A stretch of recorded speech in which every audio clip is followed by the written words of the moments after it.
Good morning and welcome to another Q&A Monday. This week's question is, what stops people from growing? Well, I think a lot of times people don't understand that if they're not growing, they're actually moving backwards. And so sometimes the best way to help someone understand the importance of growth is to sit down with them, figure out where they want to be in the next 5 years, and help them discover what growth will have to happen for them to get there.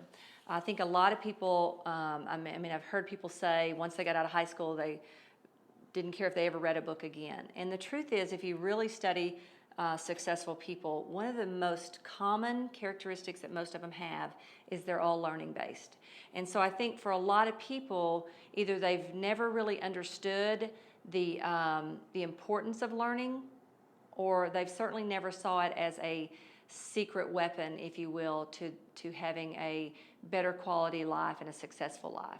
So I think if you sit down with that person and really talk about their dreams and their goals, because people won't do things for our reasons.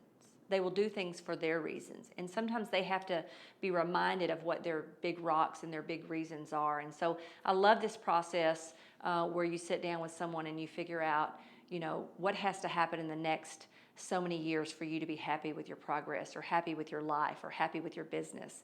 And then part of that process will allow you to point out to them, or even, again, people won't do what we tell them, they'll do what they self-discover. Maybe you could ask them what things they need to learn.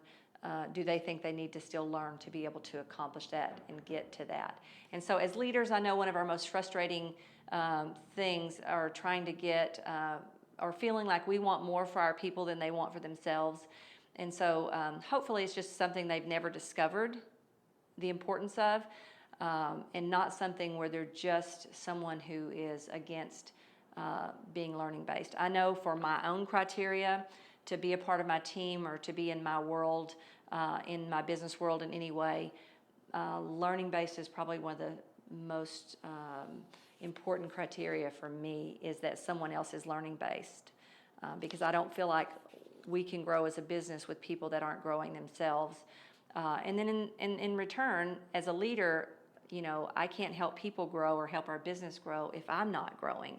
And so it's kind of a two-way street. I have to encourage them to grow, and then I have to make sure I'm growing also. So thank you, and see you next week.